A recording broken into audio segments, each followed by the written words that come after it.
ouvrez bien vos oreilles.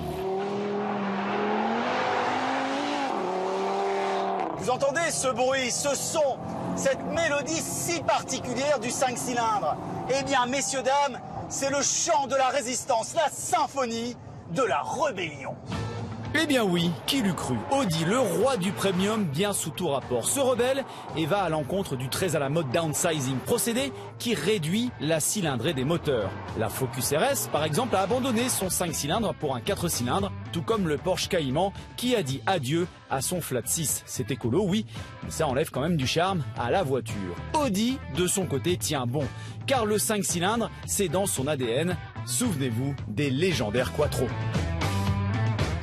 Alors si le moteur du TTRS est totalement nouveau, plus léger et plus puissant, 400 chevaux, l'extérieur lui, eh bien, comment dire, c'est un TTRS. Le TT, c'est peut-être le modèle le plus reconnaissable chez Audi. Alors la silhouette reste la même, c'est surtout l'avant qui a été retravaillé avec cette calandre en nid d'abeille et puis ces grandes ouvertures ici et bien évidemment, regardez, ce sigle Quattro qui est réservé aux modèles les plus sportifs et les plus puissants du constructeur allemand.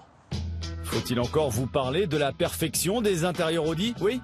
Bon bah alors profitez parce que nous là, on sait plus quoi dire.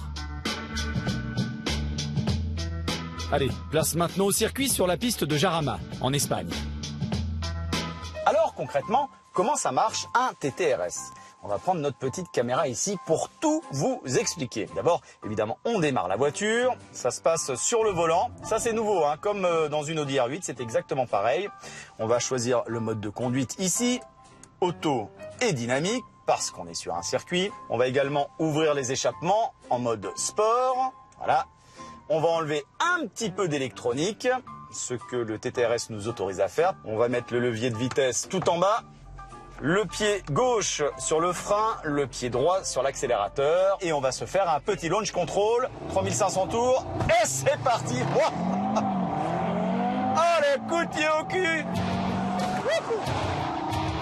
Le TTRS envoie le 0 à 100 en 3 secondes 7, à peine plus qu'une Audi R8, et il décolle jusqu'à 280 km/h. Alors s'il fallait définir en un mot le TTRS sur circuit, ce serait efficacité. Et ça, c'est lié bien sûr au système de 4 roues motrices, hein, le Quattro, qui colle la voiture au sol. Alors si vous cherchez un véhicule plus rigolo, plus joueur, il faudra sans doute aller voir du côté de chez BMW avec la M2, car ici, la philosophie de la voiture, c'est clairement l'efficacité, même si elle est plus légère et même si elle est un tout petit peu plus joueuse que l'ancienne génération. Et là, vous vous dites, mais qu'est-ce que j'en ai à faire d'un TTRS sur circuit? Eh bien, prenez le cabriolet.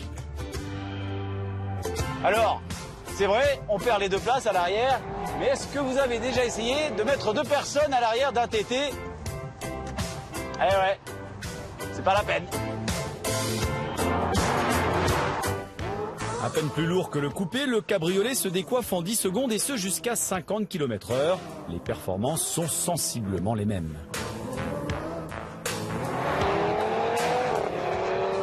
Alors évidemment, les constructeurs n'ont pas le choix aujourd'hui. Ils doivent travailler sur leur consommation d'essence et sur les rejets de CO2. Et le downsizing est bien évidemment pour l'instant la meilleure des solutions. Mais se priver de ça, ça aurait été dommage quand même.